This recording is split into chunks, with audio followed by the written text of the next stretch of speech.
Ipikit mo lamang ang iyong mga mata upang hindi siya makakakain o hindi siya makakatulog hanggat hindi kanya nakakausap. Hello mga guys, kumusta kayo? Panibagong araw, panibagong video na naman tayo. And sa araw na ito, isa na namang video ang aking tuturo sa inyo, simpleng gabay o simpleng pamamaraan na makakatulong sa atin. At bago ang lahat, gusto ko lang mag-disclaimer sa mga taong hindi naniniwala at hindi gusto ang mga kagaya nitong video. Please skip this video at maghanap kayo ng videos na gustong gusto nyo dahil ang video na ito ay para lamang ito sa mga taong naniniwala and gusto mag-try. Sa lahat po ng mga nagko-comment dito sa aking video, dito sa loob ng aking channel, mag-ingat sa lahat ng mga nagre-reply sa inyo na dinadala kayo sa kanilang WhatsApp in Emo app upang makaiwas po tayo sa scam dahil sa ngayon po ay napakarami pong ginagawang modus po at nagko-comment po dito sa ating mga videos upang kayo po ay mapupunta sa kanila at hinihingaan po ito ng bayad. Ang paggawa po ng isang ritual ay wala po itong bayad. So, ayun po. Gusto nyo ba na hindi siya makakakain o hindi siya makakatulog hanggat hindi kanya nakakausap? Lalo na kapag kayo ay LDR sa isa't isa. Kapag kayo ay LDR sa isa't isa, kailangan natin ng makakausap palagi or kailangan natin ng ating partner na lagi natin makakausap o lagi natin bigyan ng panahon o time ito. So, dito po, the best po itong gawin kapag kayo ay magka-LDR. And syempre naman, pwede naman ito sa magkalapit lang naman. So, dito po ay pwedeng gawin sa parehas ang kasarian. Babae ito babae and lalaki ito lalaki. And syempre naman sa ating babae at lalaki na mag-partner. And ngayon po, dito po ay wala tayong dapat gamitin kundi sarili lamang natin. Dapat po natin ihanda ang ating sarili.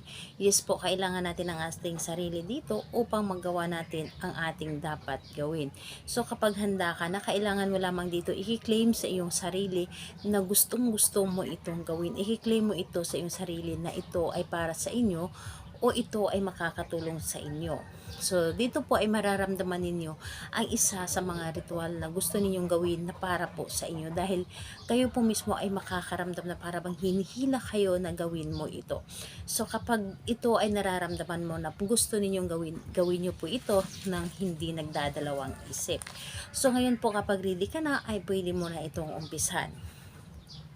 Ang gagawin mo dito ay napakadali at napaka-simple lamang. Bago ka matulog sa gabi. Bago ka matulog sa gabi or kahit nasa umaga. Depende po sa inyo kung anong oras kayo natutulog or ano ang inyong pagtulog sa araw ba or sa gabi. Dahil minsan, yung iba kasi is may trabaho sa gabi at sa araw natutulog. Yes po, pwede po itong gawin sa araw, hindi lamang sa gabi. So, ang gagawin niyo bago kayo matulog, titigan nyo muna or tingnan ninyo ang inyong cellphone kung saan nandoon yung larawan ng inyong target. Tingnan nyo muna and ayun, ramdamin ninyo kung gaano po ninyo siya kamahal.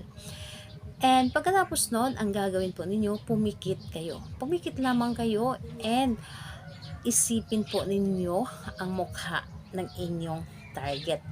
Isipin po ninyo. And pagkaisip po ninyo ng mukha ng inyong target, ibulong po ninyo kahit sa isip lamang. Kahit sa isip lamang ng paulit-ulit ng siyam na beses.